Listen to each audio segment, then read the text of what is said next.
because depending upon the kind of conversation we have and either the kind of questions people come in with. If it's too controversial, I will at least try to edit out those parts. I do not want any more drama right now in the admissions consulting space. Okay, cool. So welcome guys. This is Manan. I am the co-founder of Strategy for GMAT. I am also an ISB alum from the class of 2013, where I think dinosaurs were still around, and you guys, a few of you must have been in school by then. And been doing this for the past 10 plus years. S4G has mentored over 700 ISB applicants successfully so far in its journey. And today is very interesting in terms of the stuff that we will cover. Okay, so we will talk about, of course, what ISB looks at in terms of criteria. Few things are obvious, few things we will cover which are not so obvious. And then we will cover each essay's analysis as well in terms of how you should think about them, what you should write, what you should avoid, because that's the crux of it in most cases. And a lot of you would start working on your essays as soon as possible now, given that a lot of you have taken the GMAT or already, in that journey where you are planning for it and looking at R1 as the deadline. So we'll cover that. Then during those, essay analysis, open to questions, you can, raise your hands and I'll call upon you and you can ask your question about that particular topic or essay. And then once that is done, I would want to reveal and announce something that we've been working on and building in private, in stealth mode, a new offering, and we'll cover that. And then post that, there'll be all Q&A with me, with the panelists and the mentors that are there today. And it will be, anything about profile evaluations that people have sent questions on around the criteria, stuff around R1 versus R2, Hyderabad versus Mohali, and all of those things we will cover at the end.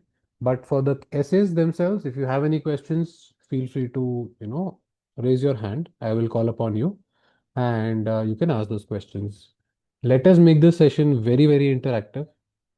It should not be a one-sided affair where, me and the other mentors are talking and it's not a lecture that you will see at ISB or you would have seen in your, colleges so far. So let's get going with respect to the session now. All right. Welcome again. So here's a quick, rundown on who we are at Strategy for GMAT. Okay. Like I said, we've been around for more than 10 years so far. We have mentored a lot of ISB applicants and applicants across the globe. In general, the philosophy is that, we have a profile evaluation, and at that stage, we sort of, give you a clear, honest picture of whether you should be applying or not, or should you take time and things like that. And that is where a lot of applicants, a lot of people start trusting, because that's a brutally honest profile evaluation that we have. All right. And then, not to brag, or maybe a little to brag, we have had like the previous 3 years, 100 plus admits to the ISB programs. And last year it was 86 admits out of 114. And we focus more on the reapplicant journey, and a lot of people who worked with us and could not make it, and a lot of you who are here also thinking and already started working with S4G. So to them, first of all, again, we are sorry and thank you for trusting us again. All right. The unique thing here is the two mentor model. It's not a hub and spoke model where, or it's not like a one consultant army where, you are doing everything. Kabhi kabhi main hi Bhagwan hu, and nothing like that. It is a two mentor model. Your primary Spock is your hub. So Abhishek, Umang, Sanmeet, Monohar, Rishikesh, etc. are your, hubs. And in case I am working with you as a Spock, the primary Spock, I am that, right? And then the other idea of a two mentor model is that it cannot be one person, doing it on their own. You need a third eye perspective, and that's what we offer with the two mentor model, where somebody at ISB would look at it for the first time and then decide your fate. That's what we want to do in-house and get that first impression. And that is what we do here. All right. The most important thing, guys, is that you are the hero in your application. We are not. It's not about us. It's about you. It's about your journey and how you own up to it and you tell it to the adcom and the interviewers. All right. Because the idea is that it is your application and your honest candidature that needs to be put forth. We can write great essays, using ChatGPT, 15 minutes, 20 minutes it will take and it will be done. But you will falter in the interview. And that is one thing that I've observed over the past few years. AI written essays, consultant written essays, they do not fly in the interview. More often than not, people get rejected. Okay. So we'll cover more on that in terms of how to write essays and all. Today, we also have, mentors from S4G in the group. I would first want them to introduce themselves. So let's start with you, Abhishek. Sure. Thanks, Manan, and hi everyone. Sorry, I had to join on phone last minute because my camera on the laptop was kind of acting up.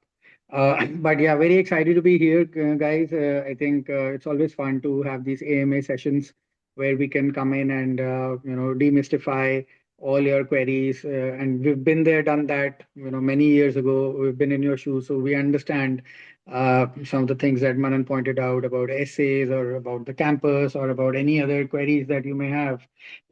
So yeah, just to give a quick intro, I'm an ISB alum myself from the class of 2016. Been associated with S4G since the very beginning and have mentored, many candidates and helped them get into the schools of their choice, both in India and abroad. And looking forward to this year as well, and hopefully working together with many of you. Okay, great. Abhishek, can you also talk about a bit of your background here, like pre-ISB, post-ISB quickly, in terms of the journey and your mentoring journey here specifically? Sure, Manan. So, guys, I've been in the financial services strategy space for almost 15 years now. I'm currently working with EY Parthenon as their financial services strategy leader. And in the background, or previously, I worked with Deutsche Bank. I've also worked with a small boutique research and advisory firm called Rocksearch. And I've also worked with a couple of Indian companies, a startup and a promoter-driven organization. So yeah, so I can probably relate to many of you across different types of companies, etc. I work with startups, with Indian organizations, multinationals, consulting, industry, all of that. So I think that does help me give perspective to the mentor to the mentees that I work with.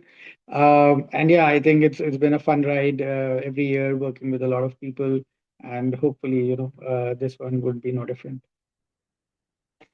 All right, we're waiting for Sanmeet to join. Umang, are you here? Yeah, I'm here. I'm here. Yes, Um, go ahead. yeah, hi everyone. Great to meet you, and thank you for taking out time on the weekend. So about me, I graduated from ISB in 2021. I was at the Hyderabad campus, and post ISB, I've been so my career track has specifically been in product management. I was at Nika earlier, and at present, I work at Microsoft. I'm a senior product manager, and I work on the Copilot AI space at Microsoft. I have been associated with strategy for GMAT as well since 2021. And over the few years, I've been helping candidates, especially the candidates focused on product management and tech related roles. I've been working very closely with those candidates as well. And yeah, it's been a very relatable journey because I feel we were all there at one point of time, and being on the other side helps to understand the mental model of candidates much better. So it's been an exciting journey, and yeah, happy to be connected in this session with all of you. All right. Thank you, Umang. Thank you, Abhishek. And, we'll keep on hearing from them, their experiences throughout this session. All right. Now, moving on to the crux of it. Okay. First of all, essentially, what ISB actually evaluates. All right. Now, a few of you who are reapplicants can, attest to this in terms of what, they have went through, they have gone through in the past with this entire evaluation process and what ISB has done to their profiles in their life. All right. Majorly, there are three focus areas, all right. One is your academic ability, majorly, which is essentially a combination of your GMAT score, GRE score, and undergrad GPA as well. Now, the important thing is why it does that is that they are essentially focusing on the fact whether you'll be able to handle the rigor of the program or not. Okay. And a lot of times, practically speaking, a very bad, undergrad GPA needs to be compensated with an above average GMAT or a GRE. Now, for example, last year, 675-ish was the median, 325, 326 was the median for GRE. It needs to be higher for you in case, you had a bad academic record during your graduation. All right. Because if it is a low score, low GMAT, it becomes difficult because it's almost 30% plus of the criteria. Again, nobody knows the exact number. Few consultants would say that, we know it because ISB adcoms are our chatty buddies, but that's not the case. Nobody knows that. Adcom does not reveal it. So that number is roughly around 30%, again, is our assessment, not a fact. Okay. Secondly, this year a lot of reapplicants are been getting feedback from the new admissions head Pritesh, who has joined, saying that quant scores are mattering. So people who had like good overall scores but lesser in quant, they are asking them to focus on quant and increase that score a bit. So again, there is nothing formal that is there as part of the criteria, but this is something that has been communicated to a few reapplicants. And those of you who are here can sort of mention in chat that it was the case with you or not. But it is something that I've been hearing from a lot of people that I've been interacting with. Okay. So in case GPA is low, make sure the GMAT GRE is higher. Otherwise, what's my target GMAT? Frankly, 805, what's my target GRE? It's 340. Okay. Because it's not like CAT where essentially are leaving out questions and everything else. You don't even know, what tilts the scales in your favor or against. So give it your best shot. You have to answer each question. Try to answer each question to the best of your ability. Have that mindset. Do not have a 645 for IIM Ahmedabad, 655 for IIM Bangalore, 675 for ISB. No, no, just give it your damn best shot. No. Who is stopping you from doing that? Focus on that. Because that's what matters at the end. You cannot really then think कि काश कुछ हो गया होता तो better होता and those kind of things, right? Okay. Right. Ketan, your question is when I say quant score, does it mean the absolute score or the percentile? It is percentile, is what they essentially meant, not the absolute score. All right. Uh, okay, cool. Then the second part is around the leadership impact overall. Okay. When it comes to uh, the leadership impact, the focus is not that, hey, led these many teams and those kind of things. No, it is essentially around the fact that you have demonstrated leadership. Have you taken initiative? Even if you're an individual contributor, have you gone above and beyond your role to add value? Do you even understand your business, in the sense the work that comes from your desk to the work that goes out of your desk? All right. How does your company make money? Those kind of things are an understanding, and especially people from tech falter a lot there because for them it is about shipping out that product, shipping out that, feature. All right. So that is the other thing.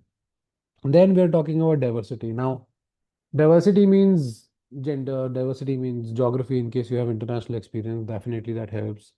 In terms of background, yeah, CAs do get a slight advantage, but the number of CAs that are being churned out, that also is, growing that way, right?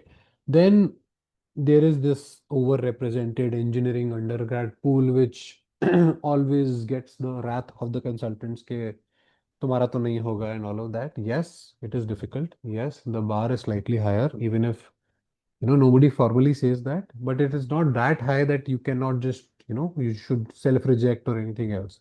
Focus on the narrative, focus on getting a good score. That's what matters. And that is what differentiates the previous pointer that I said, na, okay, do you understand the work? Do you understand how your company makes money? Do you understand your industry? That is a big, big differentiator between a lot of engineers. Okay. A couple of questions coming in. Uh, Rishi, do people need to increase the GMAT score 675 current? Yes, you can and you should. All right. Give it one more shot, given that there is time, right? And 675 is about average. नहीं होता है तो still okay. But give it a try at least. Of course, rest of the things would also matter. Even, in one of the applicants that we worked with the previous year had a 685, got rejected, got accepted with the same score this year. All right. Then the comes around the kind of work experience that you essentially have, right? Quality over quantity, depth of impact matters at the end of the day. Okay. It is not just the number of years. Was there a progression? And sometimes, a lot of people think that, hey, we did not have a lot of promotions. But was the role changed? Did you get more responsibility? Did you take on more ownership? And those kind of things, right? Those kind of things, matter at the end of the day. So that is what you should focus on. All right. Promotions is good thing. If they happen, then great. Otherwise, a lot of roles do not have promotions, right? That's also there. Okay. Right. Now, a few questions in the chat, okay, where we talk about uh, essentially, okay, around MS, it took 6 years to complete. It's not a constraint as long as you're able to demonstrate that, in your application on why the change was and those kind of things. Shivan, a 333 GRE score definitely should offset a low GPA, definitely, because it's way above par. Okay. All right. Moving on. Then it is about clarity of goals. A big, big, big focus here. All right. Because a lot of people falter in the interviews because they did not think about the goals in the essay stage. Okay. That was one big differentiator between a lot of people who got in after the interview, even with lower scores versus with good scores who did not. Was that goal clarity? Did they think about it? What industries do I want to get in? What companies, what kind of work that happens and things like that. All right. So it is very important for you to actually know where you're headed, why you're headed, and more importantly, what do you exactly need to get there? All right. And then, of course, the essays, which brings everything together. All right. They look for self-awareness. They look for the research about the school. They look for, fit with the entire ISB culture, the collaboration, etc. that happens. All right. Do they sound unique or they sound like just another story? Okay. Do they have, those big dashes in the narrative? For example, if they are AI written, or they are, usually focused on the fact that it is specific to your journey. For example, and, we'll come to that in the essays, but for example, with ELP, I will get a hands-on exposure to apply the classroom concepts to live business problems. This line I have seen at least 20 times every year, if not more. Okay. And that is a result of sample essays. That is a result of copy pasting stuff. That is a result of, and it's not a consultant fault also. It is just the way we kind of approach essays. Okay. Guys, the questions in chat, we'll keep on, answering beach mein, and then we'll have a Q&A also. We'll cover them there. Important for you to sort of raise your hands and ask also so that it's a lot more interactive. All right. Okay, cool. Any thoughts, any questions so far on this page before we move on?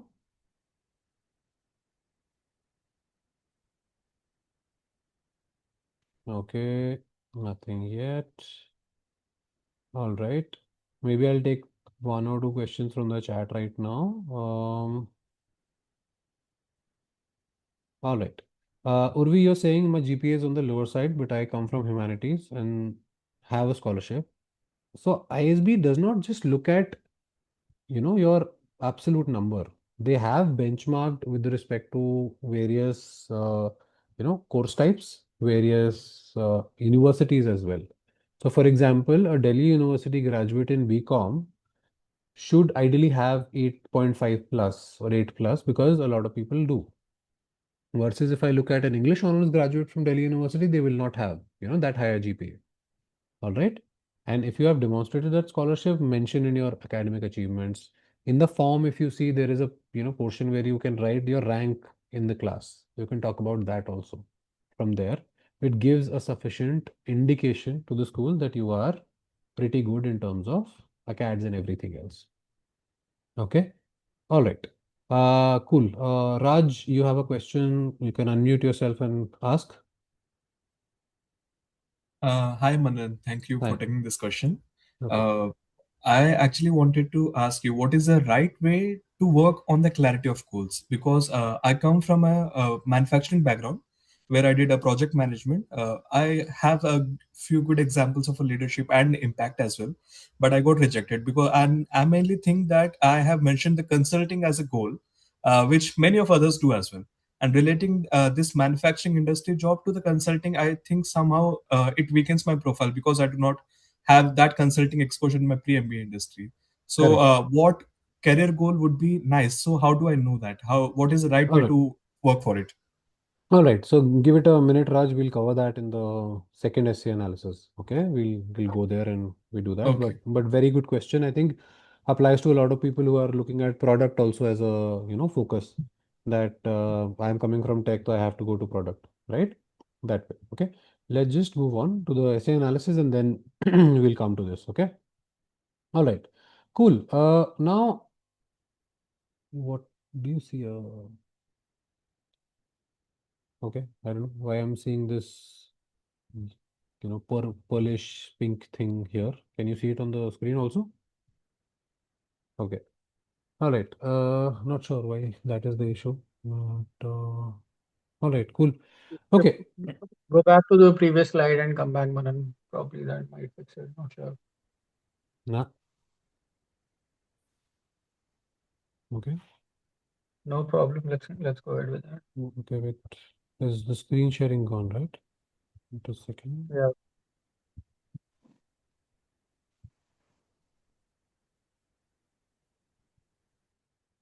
Okay. Can you see it now?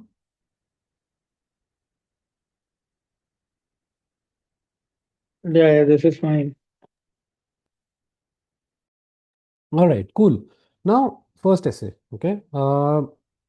It is a pretty interesting topic. It gives an impression that they are looking at, asking for three anecdotes, two traits, and that's about it. No. The focus here is on the career journey broadly. Okay, not life journey, more importantly. Okay, what experiences have shaped who you are, and what these experiences have taught you about the kind of leader that you aspire to be.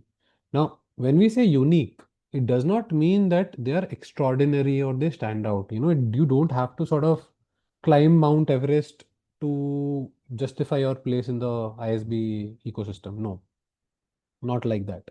It is more around how have they been unique to your upbringing, your personality in terms of who you are, and more importantly, in terms of the entire, perspective of what kind of leader do you aspire to be. It's like, a journey till here. Okay, today, this is who I am because of XYZ experiences. Now, this is what I want to do going forward. All right. And how will I go about it? And how should I focus on it? What should be the career journey, career trajectory? Even if you don't mention that, the important aspect is how ISB will play a part here. All right. So ideally, you start off from the traits essentially that we have, right? When we say the traits I genuinely feel are a result of the experiences that we've had so far in our life and mostly through our upbringing. Seeing a parent struggle, seeing a parent do well, maybe a sibling, maybe something at school that I saw that which was very impactful, and this is what I did, right? That kind of a thing. Show that emotional reality, what was hard. The reader needs to connect with you and your story. Focus 2 to 3 max experiences. Depth always beats breadth here. Depth is more important. Do not try to have 5 anecdotes here. All right. Then a lot of people missed last year was answering that question on what kind of leader do I aspire to be. It's not like a last line there. Okay. I now want to be a leader who has global business knowledge and is able to inspire teams to glory. Those kind of statements. No, it is again a linkage. It cannot suddenly be that it's a different person that you become. Okay. The important aspect here is that you have to ensure that it is unique to you, and at the same time, how ISB then will help you achieve that. All right. Cool. I just saw Sanmeet joining in. So Sanmeet, quickly, can you give your introduction, pre and post MBA, what kind of, ISB aspirants you've mentored over the past few years, and then any thoughts on the essay also, in case you want to add.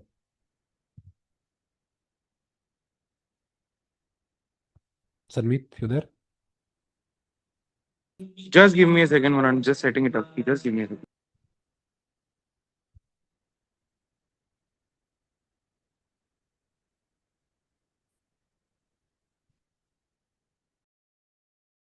Hmm. Guys, any questions on this? You can raise your hands and we can cover it also.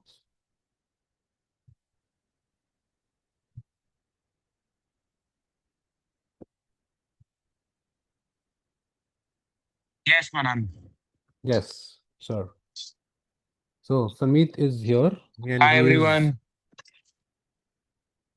Hi, Sanmeet. Go on.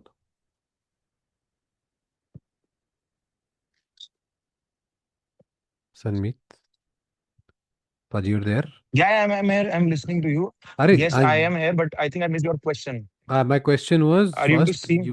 Ah, I can't, yeah, so what we're asking you is, yeah, we can see your beautiful face now. We want to understand one, your background, very quickly, your experience with S4G, the kind of mentees you have, and then any thoughts on this essay. sure, sure. I think I'll first give my introduction quickly, and then give an idea about my experience and also what I think this essay should be about. Hi everyone. I think I joined in a bit late. Manan had asked me to join, and I love doing what Manan has been in a way doing, so helping in as much as possible. So my journey started almost 10 years back. Did engineering, worked with urban company for a good 4.5, 5 years, built products there, saw a journey of a startup becoming a unicorn, moving to different countries.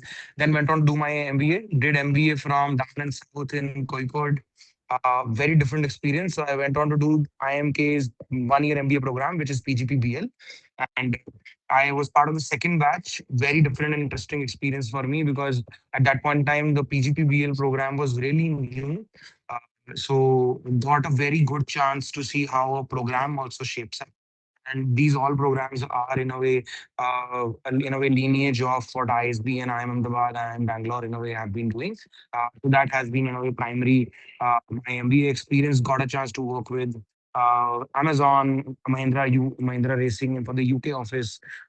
By winning a couple of case competitions and doing internships through them as well, and then to do join Publicis as a campus placement, then joined Angel One for a while and built Futures and Options team, built Futures and Options product, and went on to fortunately build something which is now a flagship product for Angel One, and nobody in the industry has also built a live streaming kind of a product. And now I'm working on building Mint. If any of you read financial journalism news, which you should be reading as part of your MBA prep, I'm building the live Mint application, and I take care of the whole application from revenue growth and subscription. And I think all of this learning has come on from something to from related to my MBA or the otherwise, in some or the other sense. So really, fortunate to go and get it to my MBA journey. Uh, because I was a software engineer in a way, had some business understanding, but MBA has been really helpful in making me become a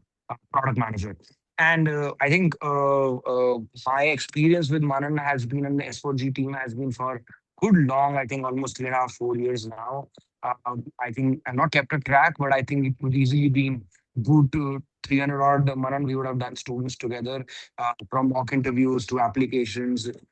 And the quality of students is really high, and we also give our best in some way or the other. And uh, I know how good I am in my doing, but since Manan has in a way and has been in a way pushing me to help as much as students, and I also love doing this. So a good number of students have come in. So In this applications on ISB, I would see two top three things I will usually suggest to any student just outside of this essay is obviously that never consider any ISB application or otherwise as well on any application that this is a hurdle for you. This is a part of the process. Uh, the mindset carries a lot of thing here when you are preparing for any B school application and B school interviews as well.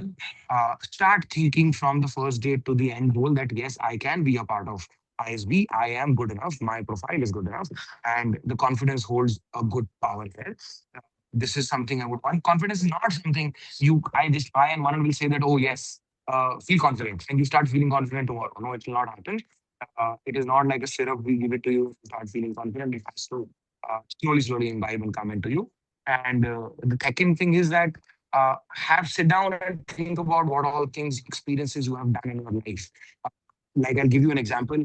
Uh, mm, I was just prepping for an Amazon interview a while back, which I give during my innovate class or so to say mentorship session, which I do with students with when we are sitting and doing the profile analysis and setting an application on.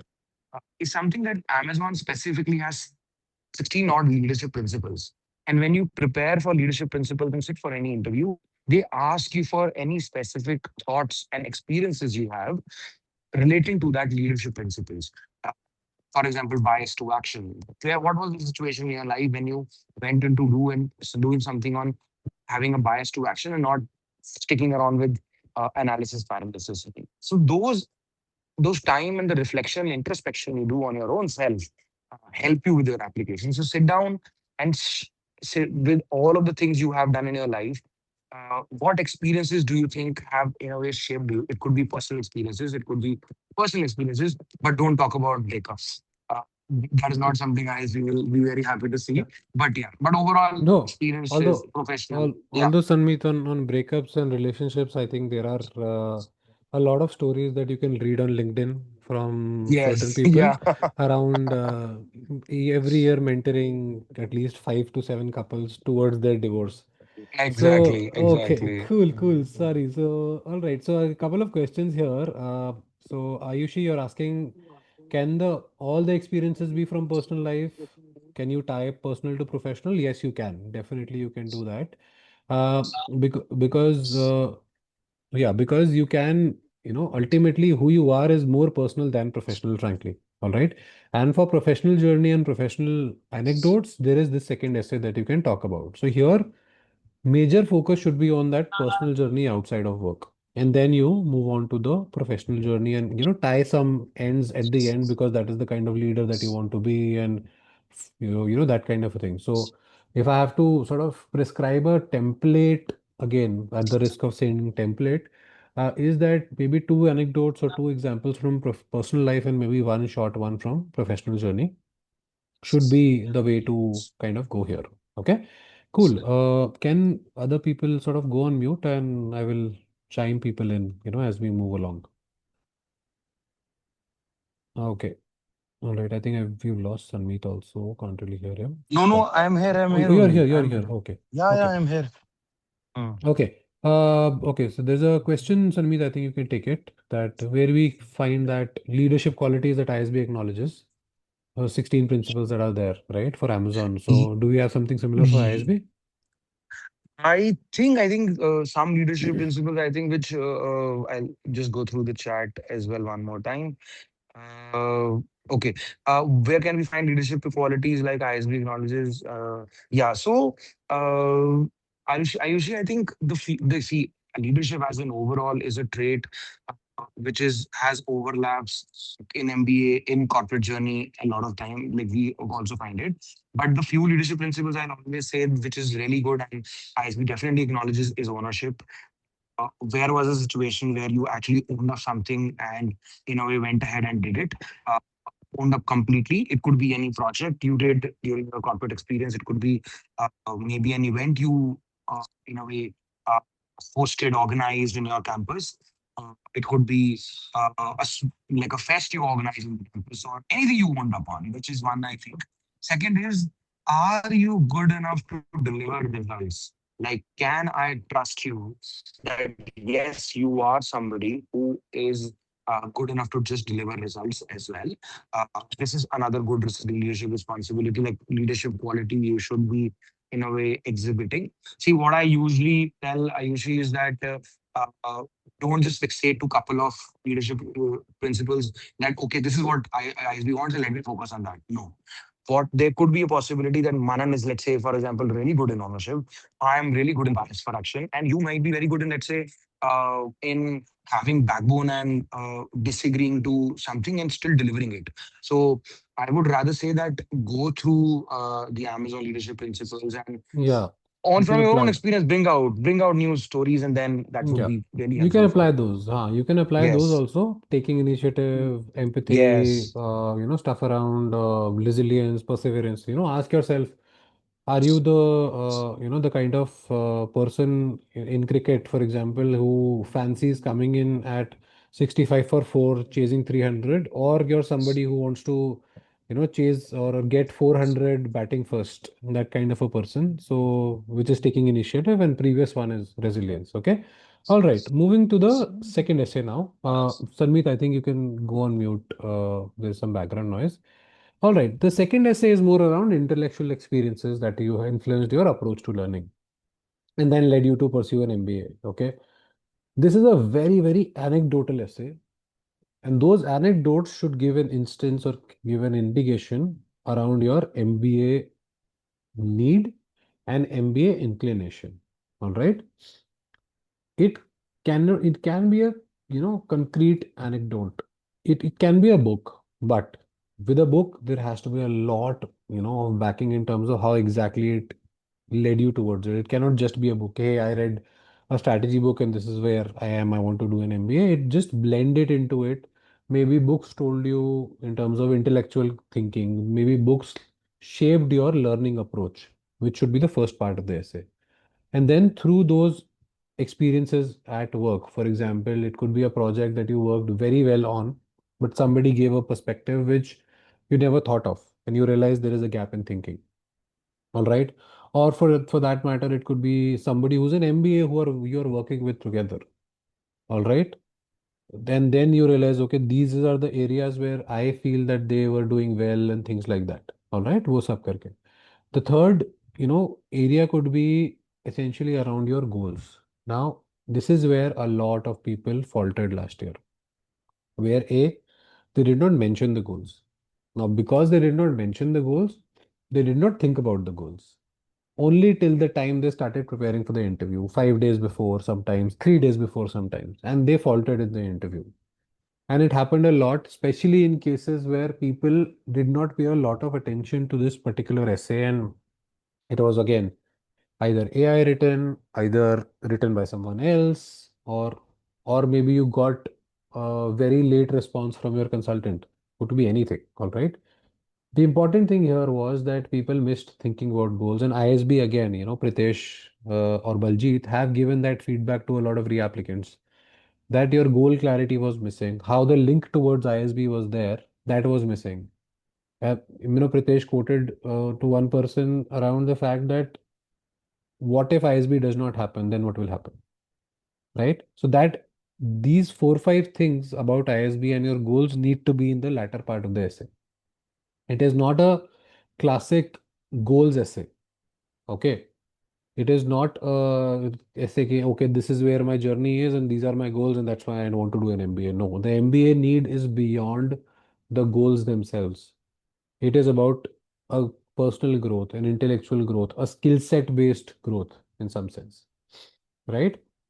The question from Satyam is that is it recommended to be specific on the post MBA goals or career progression or follow a more generalized approach? No, it has to be specific. See, Satyam, it's not cannot be that I'm open to explore what ISB offers. No, actually, yes, it happens, but here you are about to make a 50 lakh investment. All right. And maybe more. I don't know if ISB increases their fees again. And the idea should be that you have to be clear around it. Okay. What ISB will give you. Your plan needs to be clear. Your plan B needs to be clear. What is the long-term goal that needs to be fairly at a high level at least clear, and your short-term goal is a path towards that. Think about all of this while thinking about this essay, and then get into this particular mechanism of writing it. Okay, your essays are definitely a preparation for your interview. Okay, think of everything that you write here from an interview ka lens, and that is one thing a lot of candidates find missing. Secondly, about product management, about consulting, for example. Yes, ISB is a consulting heavy school. Yes, ISB is good with product management. Why is it right for you? Just because you are from tech does not mean product is the role, no? It can be a chief of staff role also. It can be growth role eventually. It can be tech consulting as well. The why behind the goal needs to be clear. It cannot just be, hey, today I am in tech. I run software programs for, the company X. Now I want to transition to product. अरे भाई क्यों करना है? Did you see a product manager working? Were you working on the, assignment with them and you realized, okay, well, such a brilliant role this is, and this is what I want to do. All right. So focus on that. Ayushi, you're asking, can goals be moonshots or do you advise them to be grounded in feasibility? Very good question. The long-term goal can be a moonshot. Okay. Now, a moonshot with a plan. Okay. It is a thin line, right? ISB should also not think that this is such an untenable goal that we will not be able to support it. Ayushi, again, just given a name, should be, I don't want her to be somebody who does not get placed because her goals are so specific that she will not sit for placements for other companies. Because ultimately it's about their placements also. Na? So it's a mix of those things. If it's a moonshot, it's a moonshot that you have been working on and thought about it. For example, if you say, I want to, solve the problem of climate change in the long term, and in the short term, I want to work in consulting, then it's a bad example. Because if you're so considerate about climate and climate change, what you have been doing so far. Second, if you're not working in the ESG sector right now in consulting and you want to launch your venture 10 years later, climate change is a problem that should have been solved yesterday, na? Okay. So focus on those kind of things. All right. Okay. Right. Now, there is a question on how to choose a consultant. Okay. Very quickly, we'll cover this, but we'll cover that in the Q&A as well, Rahul. See, uh, of course, the person has to be, or the set of people have to be, been there, done that, understand the space that you guys are coming from. All right. Second is, of course, the results, testimonials, all of those things. Everybody has it, yeah, to be honest, right now.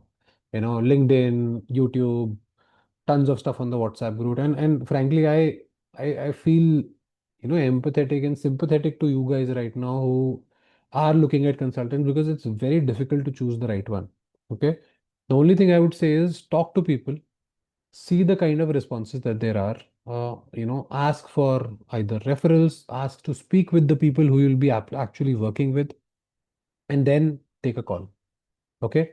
Uh, Speak to the people who probably were rejected from them, right? I am happy to give you certain names that were rejected, and either they're working with us or not, but ultimately that they'll not be faulting the process.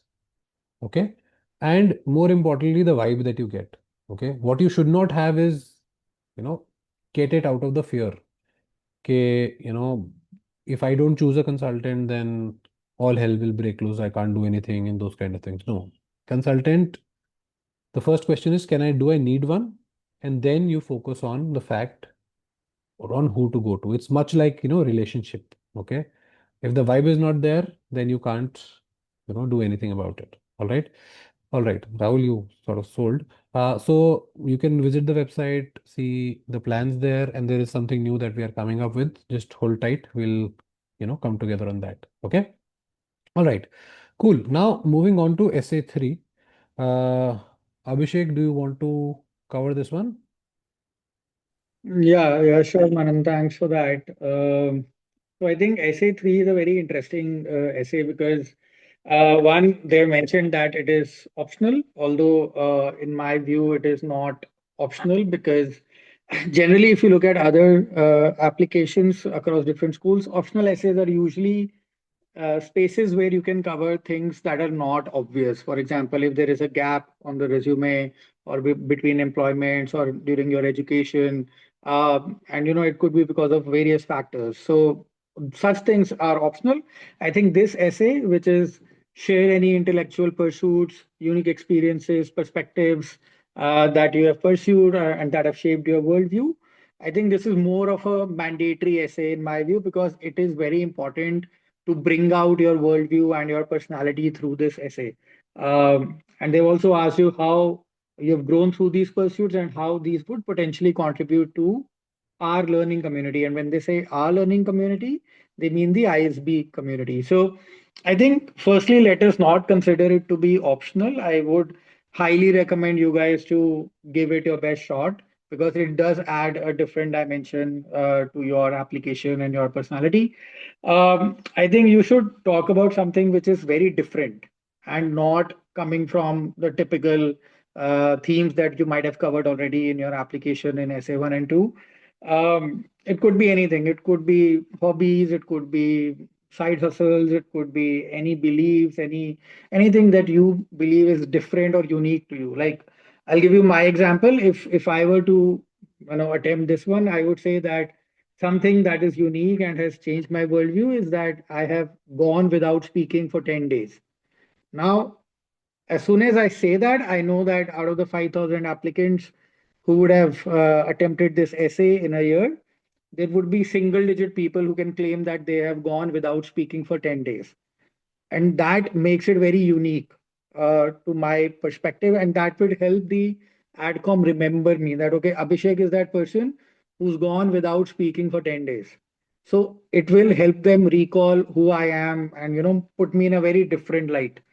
Then it's not just about a claim. You also need to understand, okay, what did it lead you to? How did it change your worldview? So for example, when I went to this meditation program called Vipassana, which led me to not speak for 10 days, obviously, you have no access to the outside world, no social media, no books, nothing.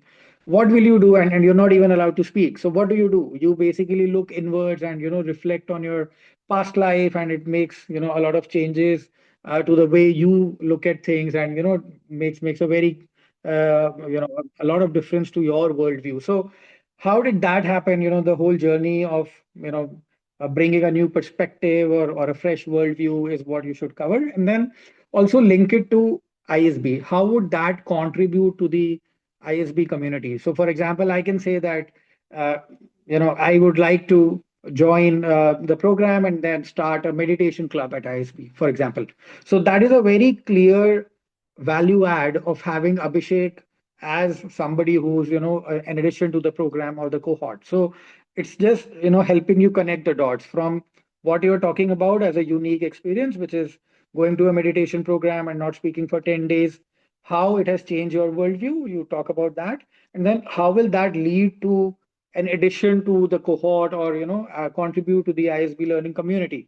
So I think all of those things, connecting the past, present, future, or connecting the dots is what you should be looking at. I think Yeah, this essay is also important because it also gives you a sense of bringing in a different and fresh perspective, and it needs to be tight because just 250 words, so you cannot go on and on, but ensure that you are hitting the nail on the head. Avoiding some yeah, pitfalls, I think you should not be skipping it. Like I said before, uh, do not use it as an area or a space to just cover some gaps or weaknesses. Do not talk about safe and generic stuff. Okay, that I'm a leader, etc., which you have anyways covered in essay one probably. Don't just give a laundry list of achievements. Like there are other topics in other schools that ask you to list unique things about you or achievements about you. This is not one of those. And then also very, very important to talk about how your experience actually leads to a contribution to the ISB cohort. great. Thank you, Abhishek.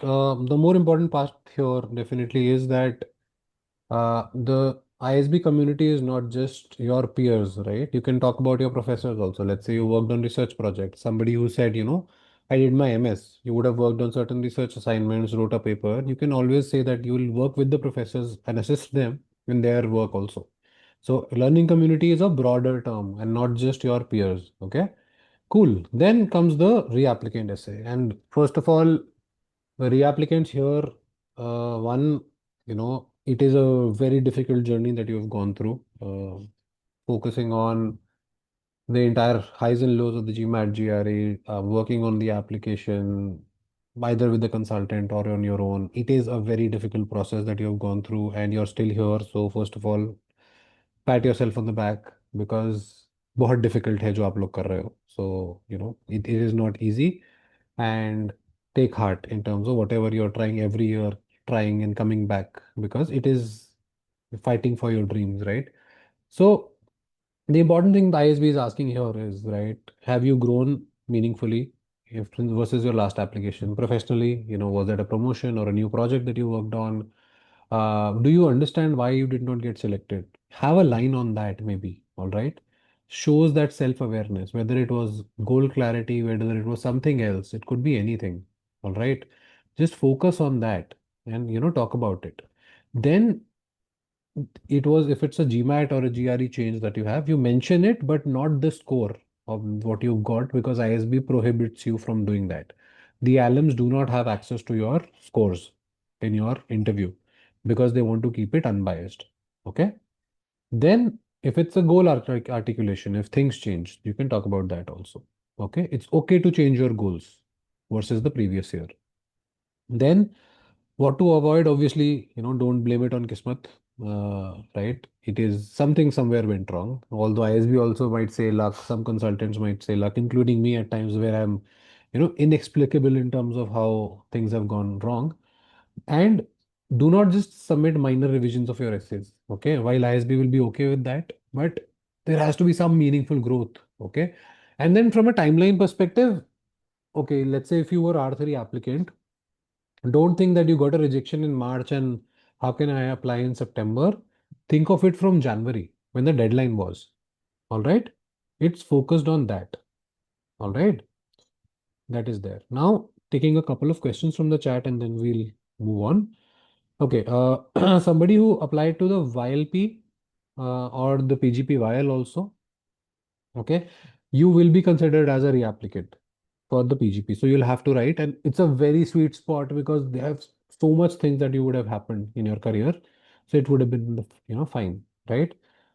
Rishi, your question was, is it bad to switch jobs because in the new job you won't have the same amount of depth versus the company? It's okay, yaar. See, today you're switching a job because a work is, demanding that. It is a growth in terms of your today, your present. Take decisions based on that if the role is good. All right. What it might mean is that you move from R2 to R1 to R2. So that there is about 6 months to show your progress.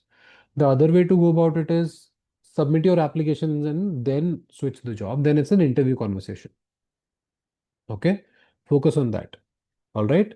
Sarvesh, like I mentioned, you can add more, depth to the essays. Maybe the narrative needs to change because something would have gone wrong also, right? Or if it's absolutely the same, then maybe add one more anecdote, especially in the second essay around goal clarity, around, further move towards an MBA. Okay. Shardul, they might refer to your previous essays. They say they have the right to, but they usually do not. And even if they do, a better narrative will not hurt you. Okay. Now, Pratik, your question is, are applications considered on a first come, first serve basis? See, this year they have opened the portal earlier. And right now, the narrative is that you will get a preferred interview slot once the deadline is passed, in the sense that you will get an in-person if you wanted and all of that. That is the carrot right now. I don't know whether they will do rolling because the picture is not clear yet. And, Pritesh, who was supposed to join the session, could not due to sudden last minute change and unforeseen circumstance at his end. So he essentially right now is again working with the process team.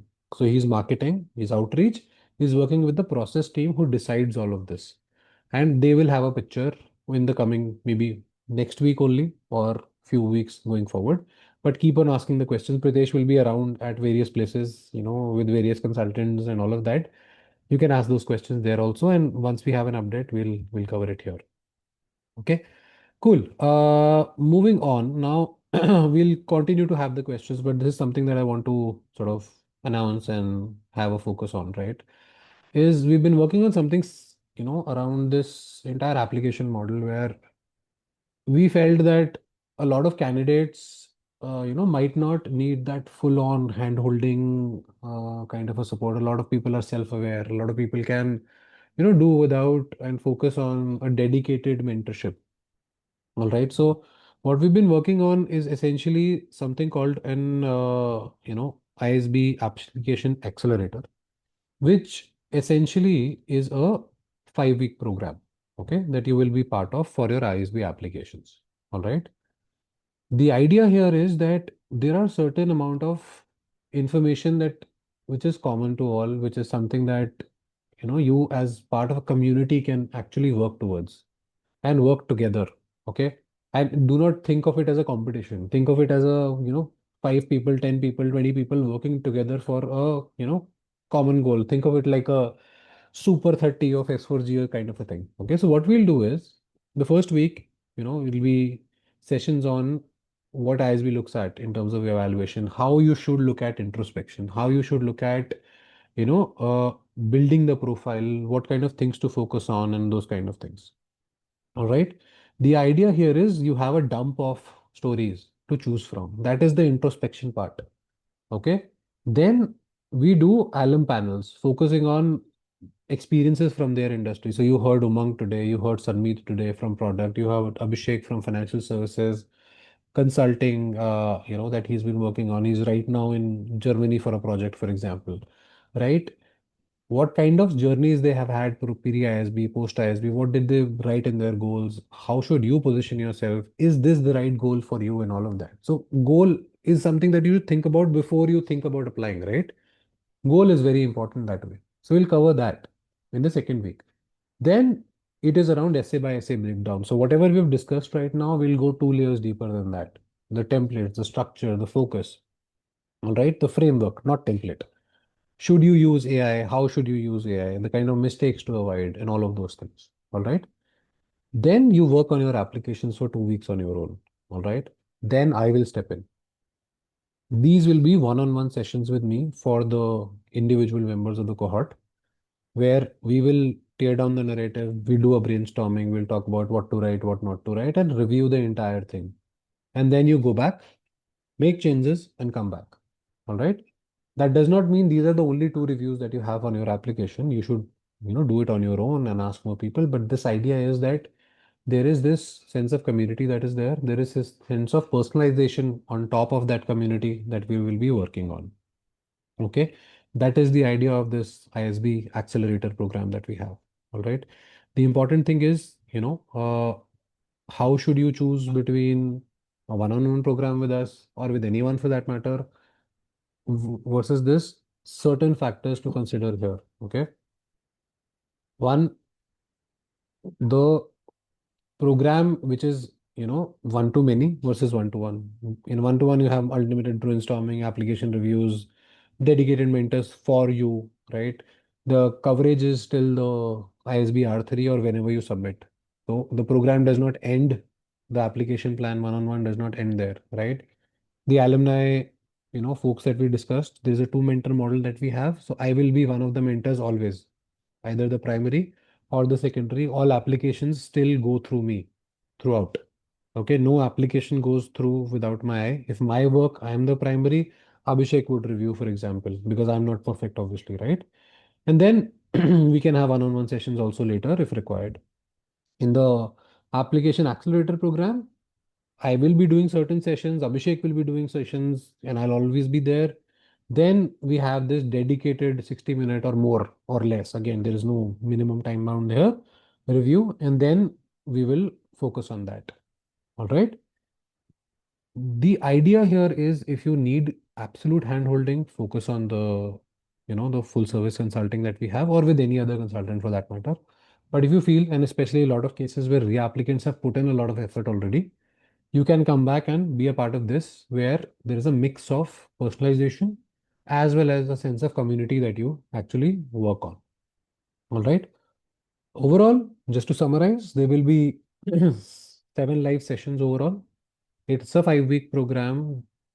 Two alum panels will be there. One-on-one sessions with me will be there. It's a community-driven play. It's a community-driven learning that we have. All right. The important thing is, because there is a community, there will be accountability. We will be hounding you for your drafts. All right. We will be ensuring that that 60-minute session later with me means something, so that you have put in the effort beforehand. Okay. The program will start on 16th May. It will be mostly weekend sessions. The sessions will be recorded as well. You can, go through them and at your leisure for the 5 weeks also. Okay. That's very, very important. Okay. Then the other aspect is more around the pricing here. All right. Uh, right now, this is at 29,999. Okay. In case you want to register in the next 5-6 days, this will be for 26,999, which is effectively 27,000. One thought in my head was that let me say, if you want to save this 10%, register by tomorrow. But then it's a very important decision for you guys. Okay. Research, introspect whether you need it or not. Talk to us if you want to understand better. Take time and decide. Okay. So you have 5-6 days, and then the following week we'll start the program. All right. In case you want to enroll right now, this is the link. You can scan the QR and do that as well. And we'll focus on that. All right. Okay. Shrishti is asking, do you offer any services for only essay review and feedback? If I draft my essays, is there option to see if you're only looking at that three, documents, go to ChatGPT, go to Perplexity, they'll do it better. Have a brainstorming session. That is the important idea, right? Sometimes you, Shrishti, can think of certain areas where you might overestimate your achievement. Sometimes you just brush something aside as well and do not include that. Okay. It's not about reviewing grammar, it's not about reviewing the language, it is about majorly reviewing the profile and then thinking what is there. We can work on this model still if you want to, or you can use this platform, right? Where we not only focus on the brainstorming, we focus on that review also later on. Okay. Ayushi, you're asking how does S4G map candidates? It's a mix. Okay. All these mentors have worked on multiple profiles, and because they're MBAs, they understand all other businesses and drivers and all of that as well. All right. For example, I come in from a general management background, which is almost every sector. Okay. So that's why the two mentor model is there. Let's say if you are focusing on product or tech, Sanmeet would be, or Umang will be one of the mentors and I'll be the other. Consulting will be Abhishek and that kind of a thing. So we try to do it mostly around that. Okay. Priyatam, do you have mentors from the higher education space? Uh, I work in higher education. I teach at universities also. I teach at various colleges as well. My wife is faculty in the University of Delhi as well. So we kind of understand the industry totally, Priyatam. So we can do that, right? Ayushi, do one-on-one sessions include interview prep? No. One-on interview prep is separate. You can combine it and have a discount right now. But the fundamental idea is that if you do not have the call, then I do not want you to also spend time and money on the interview and, in case things don't work out. You can always choose to work on it, but the idea is that we keep it separate for a reason. Okay? Because I do not want to be, and again, interviews are done by various other people. All right? It's just not me. So it's not like I am the be all and end all of the interview prep. Even the best interview feedback have come in the past few years was for Sanmeet and Umang. Not for me, not for Abhishek. Of course, we are good, right? But they have been, sort of the best that way. Okay. Any questions on this or any questions otherwise? Okay. Yeah, Poojan, we can. So that's the next slide. All right. So in case you want to reach out, you can text on this number, you can email, you can go to the website with your profile details. All right. You can do that. Right now, it's a Q&A. People, you can raise your hands, ask any questions that you have. There is this WhatsApp community that we have, very active, almost touching 300 members now, and it'll grow. You can scan it and join that. All of these conversations about profile and everything else will also be there. All right. And in case you want to again sign up for this program, this QR directly leads you to the payment link, and we can, start working on that also. All right. Now, you guys can raise your hands. The floor is open. Anything that you want to ask about anything that we've covered so far. Mentors are here, I'm here, and we are here till the time the last of your query gets answered. And this is the most interesting aspect of, the entire sessions usually, right? That a lot of queries which you might not have think of, somebody else does and they can kind of answer. Okay. Raj, you can unmute yourself. Hi, Manan. Hi again. So I was asking, since I have applied last year and got rejected without an interview invite, I do not exactly know what was the reason for that rejection. So do you guys do this ding analysis? So yes, we do. You can again email here, Raj. I have done close to 70 to 80 dig analysis with the team over the past 2 months. The patterns are similar across the board. Either it's, of course, a test taking or GMAT GRE problem, and then it's narrative, it's goal clarity. In some cases, very horrid stories of consultants also. Again, I do not want to name them. You know who they are, all of that. I do not even, get into that muck right now. But all of that has played a part. So feel free to reach out. We will have a session and we can discuss that. Okay. All right. So I can mention all the details on this email, right? Yes, you can send. Yeah. Info at Yeah. strategy. Correct. Thank you. Correct. You can send it across your with your application. Okay. Yeah. Ayushi, ideal time to start essay writing. So here are, 2, 3 scenarios. Okay. If you're looking at R1, all of you, if your GMAT is in the next 1 month, do not start working on your application. Even with us, even with any other consultant. It can be a accelerator program because it works in parallel, all right? Because this is anyways applicable, but do not invest that amount of money. And I'm here turning away revenue, guys, okay, for the next 1 month. So you work on that and come back, and then we can start working. However, if you're looking at a June, mid July, August GMAT timeline, absolutely start working on the applications right now, because you never know, in case let's say there is a reattempt for GMAT or GRE, you have to wait another 16 days or 21 days for that. And then in those 16 or 21 days, you should not be working on the application. Okay. So make sure that you are, timing it correctly. What we have started is certain applicants have already started working with us and they are appearing for GMAT in the next 1 month also. The important thing is that the plans are active, the one-on-one application plans are active till the end of the cycle or when you submit.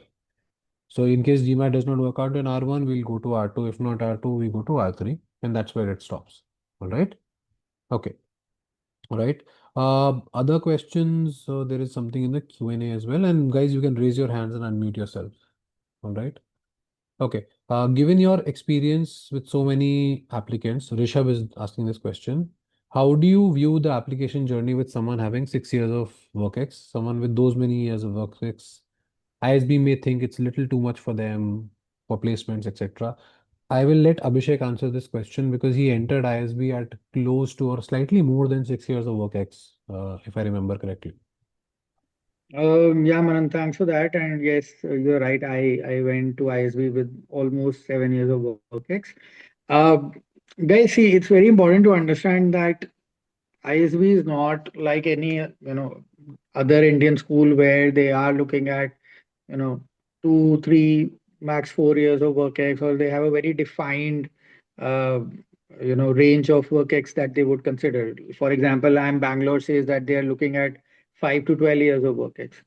At ISB, you have people with 2 years as well as 20 years of experience. My class at ISB had that kind of a range, and that's true for all classes at ISB every year. Now, uh, for everybody who's coming in with a 3 year or a 4 year WorkX, you need a 6 year or a 7 year to make the average come to around five, right? So you'll always have people who are above average, but then understand that everybody is bringing in a different skill set or perspective or experience. And that is why, the ISB cohort is so beautiful, because, you will not find those kind of people coming from all walks of life, from different work ranges, age brackets, etc., coming in under one roof in one classroom and exchanging ideas and thoughts. So don't self reject by thinking, oh, am I too experienced for ISB? I had somebody in my class who had 23 years of experience, and at times even the professor would call the student sir, and he would request the professor not to call him sir. So that's the beauty of ISB. I remember there was an alum exchange session where the alum talking about banking, and that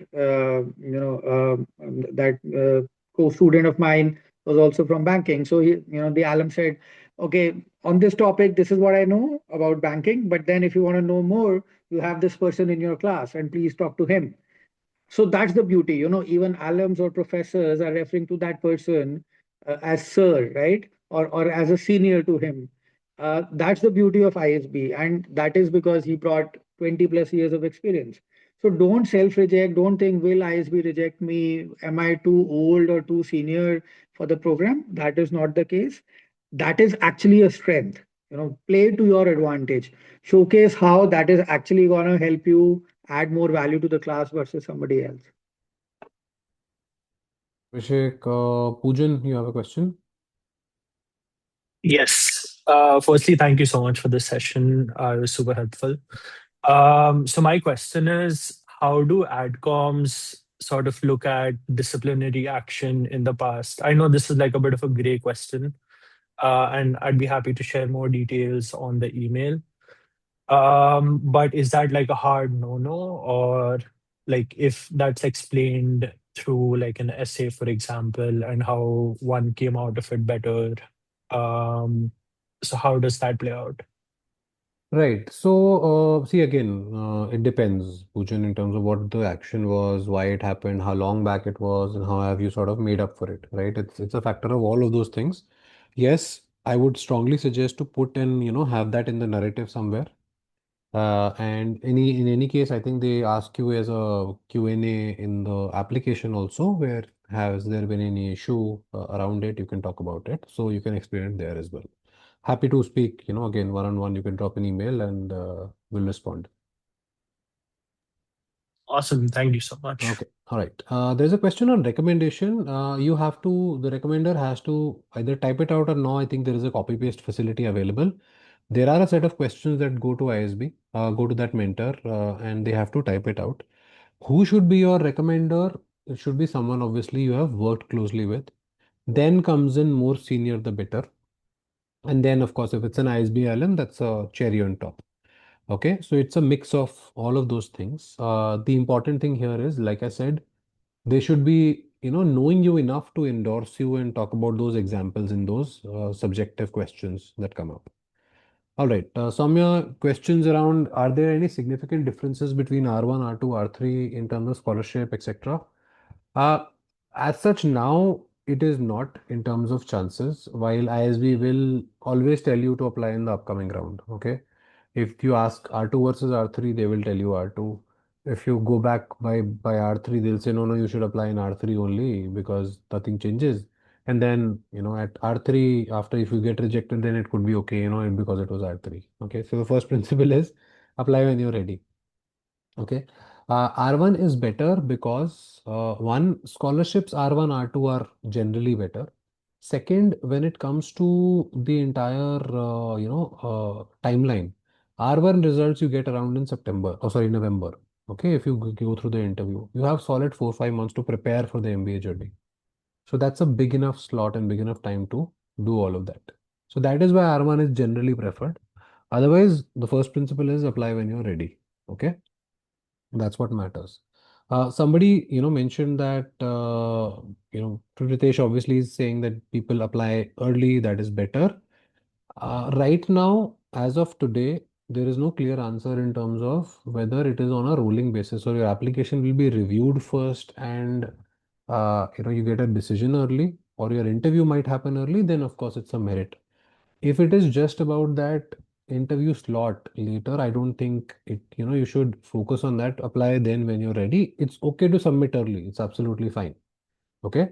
Second thing is, with respect to that, what I'm hearing again, it's just hearsay right now, and ISB and Pritesh can confirm in the next session, is that in case somebody needs to be rejected, they can do it fairly earlier now, rather than you wait till the end. So if they know for sure that somebody needs to be rejected, they'll probably let you know earlier than before, so that you can focus on other applications. Okay, cool. Aishna, you have a question. You can unmute yourselves. Hi, Manan. Hi, Abhishek. So I have a question very specific to my profile. So I have 15 months of work ex, and I was planning to apply for the VIAL program this year, and I'm yet to give my GRE next month. So I'm pretty confused as to should I grab more work ex so that I can prepare my whole application around the work that I've done and apply for PGP next year, or should I go for this longer course through VIAL because I have the advantage of a lesser work ex?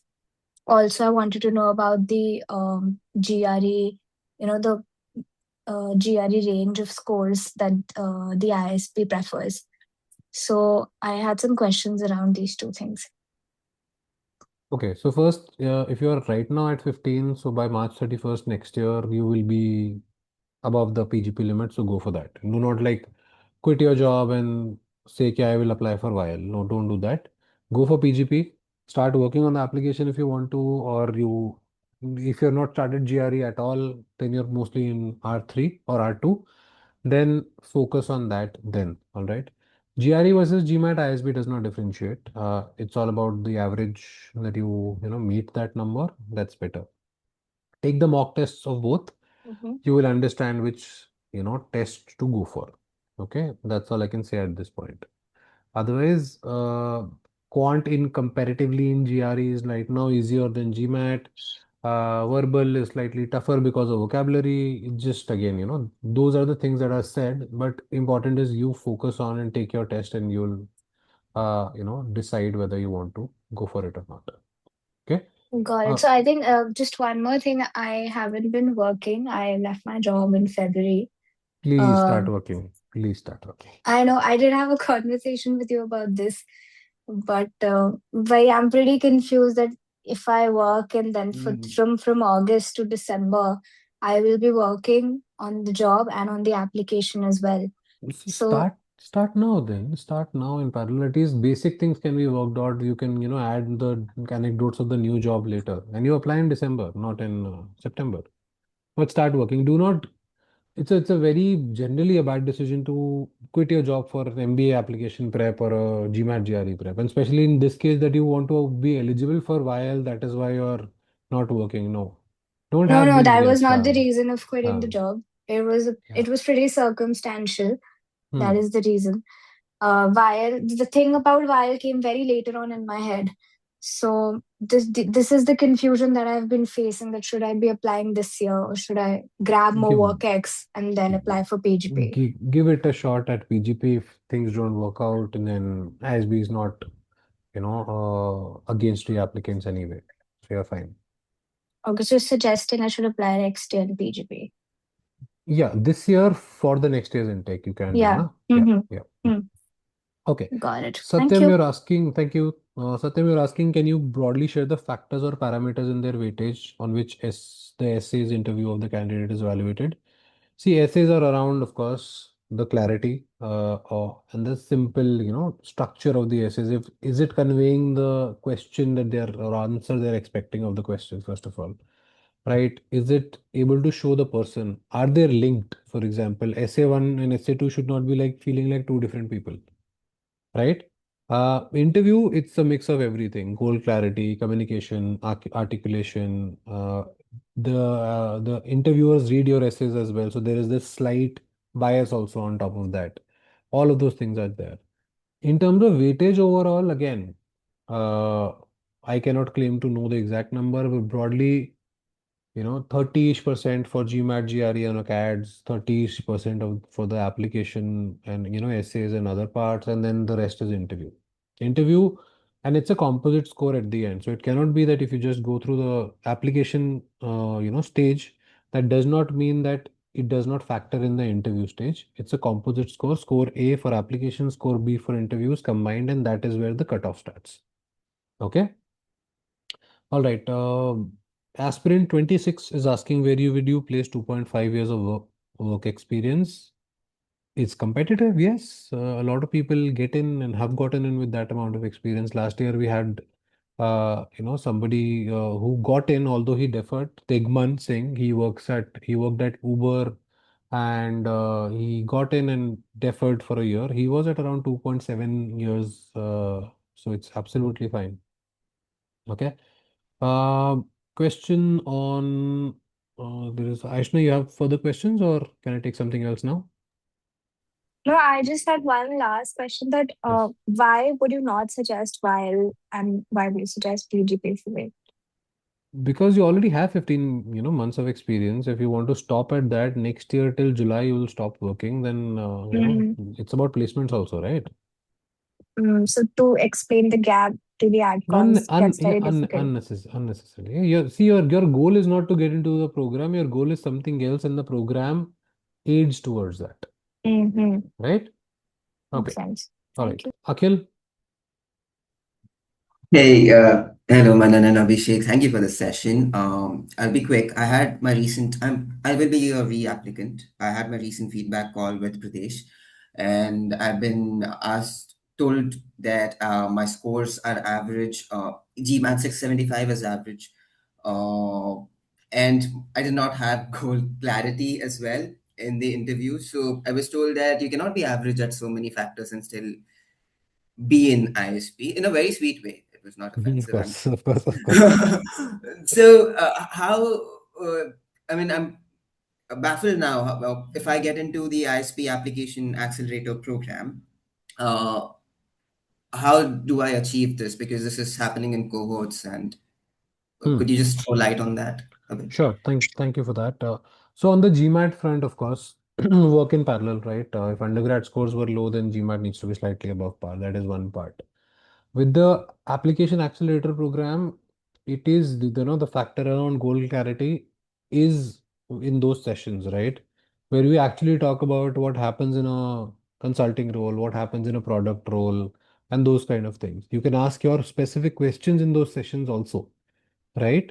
And once you've built a narrative around it, you and I will sit down and we'll discuss whether some goal is making sense or not. It was also about not just mentioning it, but the kind of research that you do, no? And you demonstrate that in the interview, for example, wherein, saying that product management roles require cross-functional stakeholder management versus saying that, I saw this person and, I worked with him and they were handling team X, team Y, team Z. How do you put context to the clarity matters then, right? So those are the Yeah. kind of things that will be covered in the program, right? Yeah, in my interview, just adding it to Yeah, this, I had an example for everything. I explained where do I stand, what was my experience, what skills do I lack, what do I bring to the cohort, everything in a cohesive way. And I told that I want to be a consultant, which was not very believable for someone who works as a data governance consultant. And it went into that direction. So yeah, I'm excited about this program. I sure. No, looking and forward and to it. and just to add, like, now data governance is a totally different field, right? And suddenly you say management consulting, and a lot of people Yeah, talk about management consulting, strategy consulting, and Abhishek can add, right? It is, you know, all types of consulting eventually boil down to one thing only, right? It's become similar unless it's, of course, operation and those kind of things. But people yeah, don't even understand what management consulting is, right? Abhishek is into strategy consulting, and Abhishek can give you an example of a project that does not sound like strategy. Abhishek can tell you. If you, Abhishek, you're around, you can answer that. Yeah, guys, I think, see, from a application standpoint, and there's a very common question that we get every year. Uh, should I write consulting as a goal? Should I not write consulting as a goal? If I will write consulting, will it be, just another person writing consulting as hundreds of others? If I do not write consulting, will I stand out and, stand a chance to be unique or different? guys, it's very important to understand that it is your goal and you should believe in it. It is not for the sake of writing. I mean, it's not like, if Virat Kohli would have said 20 years ago, should I want to be a cricketer or should I want to be a tennis player, then he would have been neither, right? So that goal has to come from within, it has to come from you. And if you want to be a consultant, why do you want to be a consultant? If you want to be somebody else, then why? I think firstly you got to be convinced, and then only you'll be able to convince the other person, right? So so spend a lot of time on reflection and introspection, and think about your career so far, and where do you want to go in the future, and how an MBA would bridge the gap between where you are and where you want to be. And if the post MBA goal happens to be consulting, great. Or if it is not, it's good enough. I mean, why do you want to be a consultant? Ask that question. Be very critical and brutal about it, and just try to get that answer for yourself. Than just kind of following the herd and saying, okay, because everybody wants to be a consultant, or ISB is known for consulting, hence I would want to get into consulting. So let's avoid that, please. Yeah. All right. Pranav, you're asking CA with 1.5 years of experience. What is the minimum score should I target? Minimum, again, I frankly don't know how to answer this question, but if you have a minimum in mind, that should be the median score at least for ISB. Of course, since you're lesser experienced, ISB assumes you're closer to the CADs, closer to studying and all of that. The expectation, again, not in terms of criteria, but in general is higher, right? So try and get that above average score. Of course, do not limit yourself to that. Have the max that you can get. I kid you not, we have, last to last year, I worked with someone with a 745 on the GRE. Till date, I don't know what went wrong with his profile. He had an interview, he was rejected without the waitlist. And I was devastated because I did not know what went wrong. My faith on the consulting business and what I do, it was like a jolt then. Okay. And then slight changes to the application next year. I still again cannot sort of fathom, like, why did we change what we changed? He got in this year, right? And there is someone who graduated this year. Ravleen is her name. She had a 575 on the GMAT. I told her, either not apply, but apply on your own because, just take a shot. She applied and she got an interview call. Then we started working together. So I can't claim credit for her application. I'll be very honest here.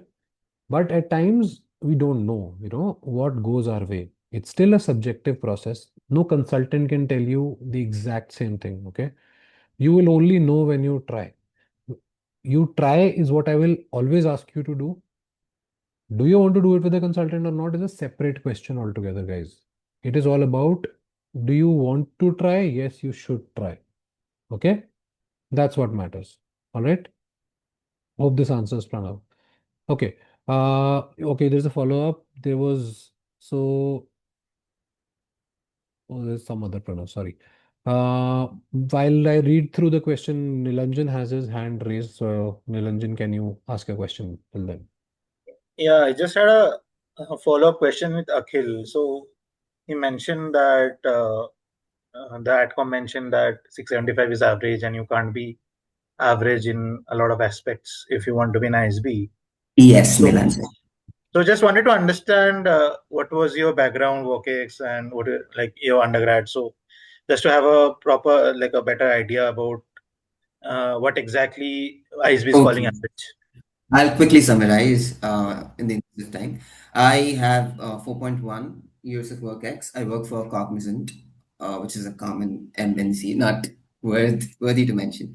I work as a data governance consultant. My BTech graduation was from Institute of Engineering and Management in Kolkata. I had an 8.87 CGPA. I had 97.5 percentage in class 12th. So the reasoning behind calling me average was that my college belongs to the second tier. So Okay. yeah, that does not make a lot of difference in terms of the profile score that they assign to Okay. the applicant pool. But they mentioned that the college score was lesser than like as was an average length. Oh, they said that I belong to the second tier in terms of my undergraduate Okay, college. okay, So okay, despite the 8.87, it does not make a lot of difference. okay, okay. Thank you, thanks a lot. No problem.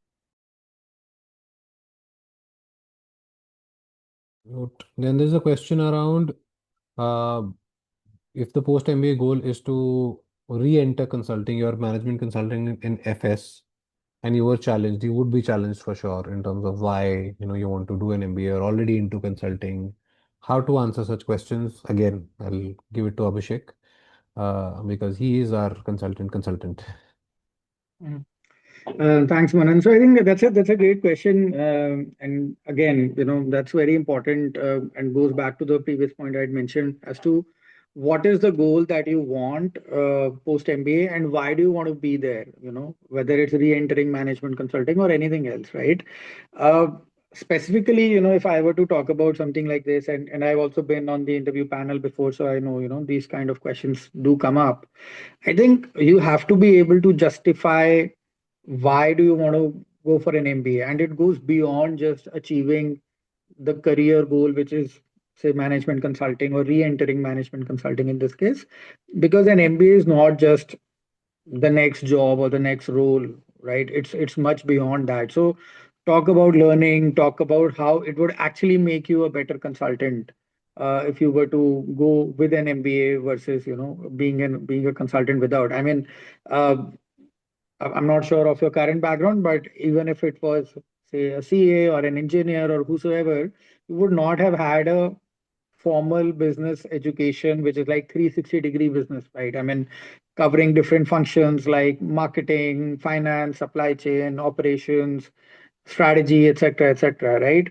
Now, think of it as, you know, something that really adds a lot of value to you once you go back to management consultant, to management consulting with all of that knowledge, right? And being in the same class as people with 20 years of experience, as I mentioned before, or learning from faculty who are world class. ISB or all the top schools in India have great faculty, both from India and partner schools abroad. So all of those experiences, the enriching discussions, etc., that you would have, they would just make you think much broader, and they'll just help you become a better consultant. So I think for me, it's much beyond the next job or the post MBA role, or whatever goal you're stating. It's about enriching yourself and a longer term investment into yourself and your career than just the next job post MBA. So I think on those lines you can definitely answer the question. But yeah, I think if you work with us or anybody else for that matter, I think these are the kind of brutally honest questions that you should ask yourself and your consultant, and have discussions on those, so that once it is interview time, you are very well prepared to tackle such questions.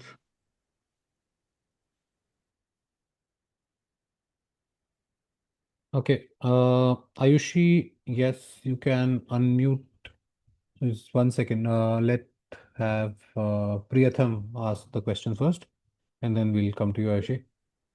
Yeah, thank you, Manan. Thanks for Yeah. the session. I just wanted to check a very specific thing. I mean, like I have done an engineering from a tier two college. It's Amrita School of Engineering, and post that I've done a 1 year program called Young India Fellowship from Ashoka University. Mhm. While this YIF is still is a interdisciplinary program, so I just wanted to check, would my profile still be evaluated as an undergrad engineer, or how does it actually work in the applications point of view? So it will be a mix of both. In fact, last year we have somebody who worked with us. He also did a YIF and then transitioned his career. Somewhere the feedback was that the YIF was not added as like a graduation type of a course, and they considered it as a certificate course, which got lesser points. Right? I don't know if that gentleman is here and he wants to talk about it. I don't think, yeah, he's not joined yet, or he was there and moved on. His name is Rishabh. And to this year, we will fix that one and bring that YIF narrative a lot in the application also. All right. While your undergrad scores will be considered from a engineering perspective because they start counting your work ex from that also, right? But this YIF angle needs to be more fleshed out in the application. Talk about it as a either a part-time graduation or a full-time course. I'm assuming YIF is full-time, and Yeah, it's a show it full-time course. show it as such. Okay, that way. Okay. All right. Okay. Okay. Okay. Yeah. All right. Then Ayushi, you can unmute yourself, please. Hey, thanks, Manan, for this. My question is, if one is from a tier one college, but it is not a conventional ISB feeder college, is there a way and a point in application where we could subdue this or circumvent this or mention this? It doesn't matter whether it's a tier one college or even if it's a tier one college and not a feeder, it's absolutely fine. If you don't see it on the portal, again from a technicality standpoint, mail ISB and they'll add it to the list on the application portal. For example, okay, I did my graduation in Khalsa College, Delhi University. Okay, I don't know a single alum, or I didn't know a single alum from previous, to my joining who was from Khalsa College. There have been a couple here and there post that. So we were still not very feeder college, to ISB, but it is all about that individual application at the end. Which college did you go to? So I've done my pharma from Delhi University. It's called Delhi Institute of Pharmaceutical Sciences and Research Yeah, University. So it's not, just put, it's fine. yes. See, I'll ask you all to not see, ISB will reject you in case goal clarity is not there, in case test scores are not great, narrative is not great.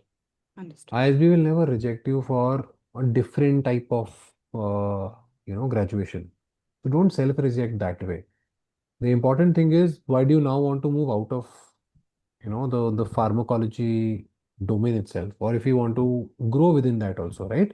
That let's say you want to go join the sales teams of Dr. Reddy's, for example, or Johnson and Johnson and a few other people places, right? You can do that. Okay, so how do you tie that narrative matters more. Got All it. right. And another question is, since last year, I think there isn't much change in terms of questions in the application, but I believe we no longer need to write a CV or submit a CV. So, what kind of a changes do one need to make in the application? I'm not a reapplicant; I'm a first-time applicant. Mm-hmm. So, how does the narrative or answer writing changes this time? Nothing. See, the application portal has certain places where you talk about your job responsibilities, and that needs to be perfect. But other than that, nothing a lot doesn't change in terms of narrative, right? Because if you had a promotion and role changed, you can mention that in the application portal. But the story behind that goes into the essays. Okay. Understood. Thanks. Okay. Anirudh is asking, should any change in the goals be justified in essay two or any other essay? Yeah, you can talk about it in the third, the reapplicant essay. And there's not a lot of comparison. I've not heard they go back and check and question you. Last year you wrote this year you wrote that. They've not done that till now. So it's okay. Okay. For candidates with higher work X and good professional track record, I wanted to understand how much weight is played on GMAT scores versus the overall profile. It is slightly, the bar is slightly lower, I would say, if you have a lot more experience, but it's not going to be like, a 605 versus, and your work ex compensates for that to reach 675, right? So it should not, it should be the range, plus 20 minus 20 kind of a range overall. Okay. All right. Manan, In case, I'd just like to add yeah, here. I think, sure. see, we do a lot of analysis paralysis on certain points. I think what should be the weightage of the GMAT if the work X is 3 years or 10 years or whatever? That is not our job.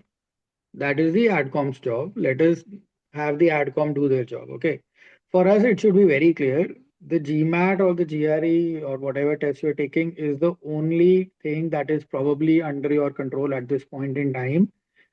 Your work X is kind of there, you cannot materially change it. Your education, your academic scores, etc. are there. You cannot go back in time and change them.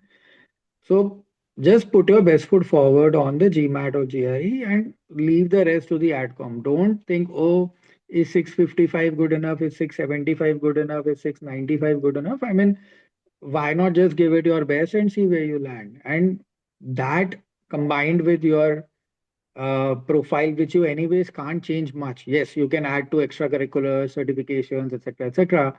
But broadly, it is going to be what it is today, right? So don't worry too much about, oh, I'm at 7 years work X, what should be the GMAT? I'm at 10 years work X or 3 years or whatever number.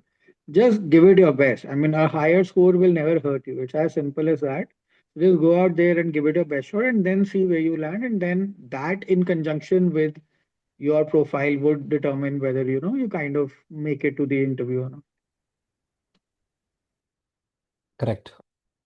Okay, cool. And then Shreyash is asking, in case of average grad score and a good post-grad score from a better known college, ISB weighs both of them, but it does show to them there is a progress. So it's definitely, a good thing that you can showcase. What is the ideal score for GRE? Do they focus on sectional marks? This year we're getting indications that they are looking at quant a little more, but based on the feedback that Pritesh has given to a lot of reapplicants. Uh, and I don't know if they want the narrative to go out like this and maybe they'll course correct. I don't know, but that's the case. There is no ideal score, Aishna. The score is out of 340. ISB's average is 325, 326. If you want to look at the numbers, try and be above them, right? Yeah, Akhil, you have a question? So just a last question about the Yeah. goals. I will be changing my goals. I've not mentioned my goals in my previous essays because they did not ask about the goals.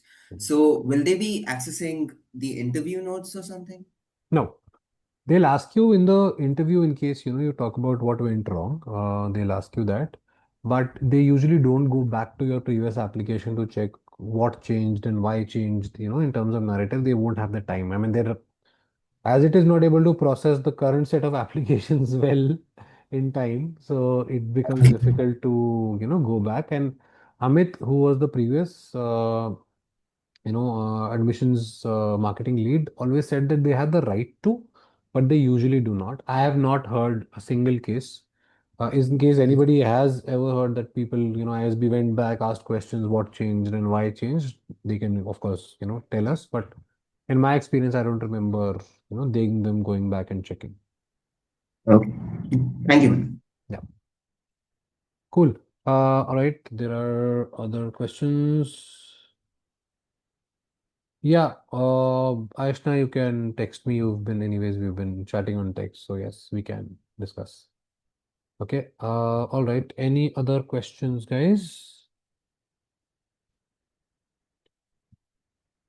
All right.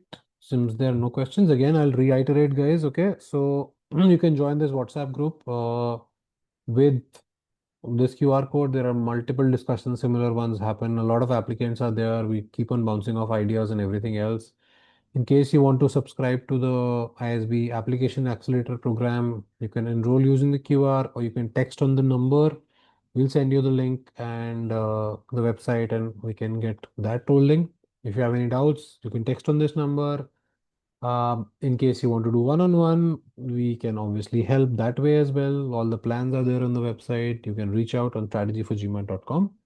And more importantly, evaluate well in terms of choosing a consultant. I'm not saying you speak with us and you should sign up directly. Yes, if you like us so much, do that. But have a broader set of discussions. It's a very important decision. It's almost like choosing a partner because a bad partner who ghosts you, who blocks you, who keeps you hanging till the end, who would, at times berate you, and all of that is not good. Not good for your confidence, not good for your, application, of course. So make sure, take time out and deciding whether you need a consultant or not. And if yes, then who should it be? It's a very important decision. All right. Again, it pains me more to hear horror stories than rejection stories, frankly, because rejections happen. All of that, even with us also, 28 people got rejected who worked with us, right? And we own each one of them in terms of the stories and everything else. But do I have a regret? No. Am I disappointed? Absolutely. All right. Make sure you evaluate well. That's the most important part. Any closing comments from you, Abhishek? Yeah, guys, I just say that please do not think too much. Yeah, think, but don't think too much. Just give it your best, and there is definitely a luck factor, whether we want to talk about it or not. But that will play its part. But you should do your bit and ensure that you are leaving no stone unturned. So whether it is the GMAT or GRE, whether it is the application and putting your best foot forward there or anything else for that matter, just ensure that you are not having any regrets. You do your best, and then whatever's going to happen is going to happen, and I do hope that it's on the positive side. But yeah, sometimes we do tend to get into that mode where in the name of reflection we are overly critical. So let's avoid that. Let's stay positive and let us put our best foot forward. All right, people, thank you so much for taking out time. We're almost at 2 hours. I know it's Sunday, long weekend, you're here. Join that WhatsApp group because there will be a lot of ad hoc Q&A, Zoom sessions we will do randomly on an evening. I will just text the Zoom link. Aao chat karte hain, let's speak and all of that. And we will do all of that. So do join the group. And in case you have any questions, feel free to reach out and always have to help. All right. See you soon and especially in the accelerator program. Thank you so much, guys. Have a good Thanks, rest of the everyone. evening. Bye bye.